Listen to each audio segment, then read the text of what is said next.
Goeiemôre en weer eens baie welkom hier saam met ons by ons oggendoordenkings. Dankie dat jy hierdie week hierdie pad saamgestap het. Dit was regtig 'n goeie week vir my van goeie skrifte, goeie beginsels van hoe om te leef om by my drome uit te kom, né?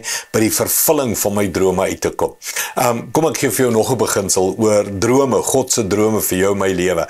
En dit kom uit die lewe van, ek noem hom die droomman, né? Dis Josef, Technicolor Dream Coach Joseph, okay? So Josef was bekend vir drome. Sy hele lewe was omring met drome gewees. Maar in die begin, toe hy 16, 17 jaar oud was, het hy 'n droom gehad van die koringare wat voor hom buig. En dit was sy boeties en almal en hulle was natuurlik kwaad vir hom. Maar toe het hy 'n tweede droom gehad en dit was hierdie keer sterre gewees. Kom ek lees vir jou Genesis 37:9. Hy sê daarna het Josef nog 'n droom gehad en hy vertel dit weer aan sy broers. Luister na hierdie droom, sê hy. Die son, maan en 11 sterre het voor my kom neerbuig. Nou natuurlik was hulle vir hom baie kwaad. En sy pa maar het gehoor en sê, "O, jy dink ons gaan ook almal voor jou buig en al hierdie goeters." En ja, dis 'n lang storie en hoe hy geëindig het, dit almal voor hom gebuig en al die goed. Maar daar's net iets, Jensen Franklin, nou pastoor na wie ek nou en dan luister. Hy sê die koringare is 'n teken van 'n aardse droom en die son, maan en sterre is 'n teken van 'n hemelse droom. En hy sê 'n mens moet al twee. 'n aardse droom voorsien die koring, die kos wat ek en jy moet eet. Die hemelse droom voorsien vir die koninkryk van God. En hier is my challenge aan jou. Het jy net 'n aardse droom? Het jy net 'n droom vir geld, huis, werk, kinders, skool, springbok, jy weet, al hierdie aardse drome? Het jy ook 'n hemelse droom? Het jy 'n koninkryksdroom? Is jy doel van jou lewe hier op aarde om God te verheerlik en sy koninkryk te sien kom en sy kerk te help om die goeie nuus te verkondig tot aan die uithoeke van hierdie aarde?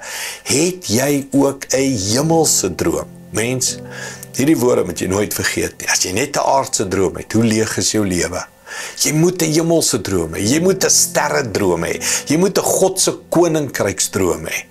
Is deel van jou droom in jou hart om God se koninkryk te bou. As jy dit nie het nie, bid daarvoor. Vra vir die Here vir 'n opregte droom, 'n goddelike droom, 'n Bybelse droom, 'n gees-geïnspireerde, Heilige Gees uitgestorte droom. 'n Droom wat God verheerlik. Kom ek bid dit vir jou. Hemelse Vader, ons het soveel drome, en soveel van ons drome is net koringdrome, né? Is net aardse drome, is net my eie ek drome, is net rykdom, skatte, weelde, bekendheid, gewildheid drome. Here, maar U wys vir ons duidelik in die skrif, ons lewe, ons drome moet hemels wees, moet koninkryk wees, moet Jesus wees, moet siele wees, moet ewigheid wees. Ons het 'n doel, Here, en dit is om U te verheerlik, U te verbly. Daarvoor is ons geskape, vir U vreugde, Here. Dis ons groot droom en doel. So Here, ek bid, help elkeen van ons om ons hemelse droom te ontdek. Ons ewige droom, ons geestelike droom, ons goddelike droom. Help ons daarmee, Here, in Jesus naam. Amen. Dankie liewe vriende, ek hoop ek sien jou môre by ons eredienste.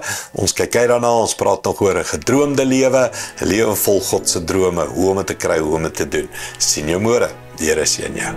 Trots geborg deur Evergreen Turf.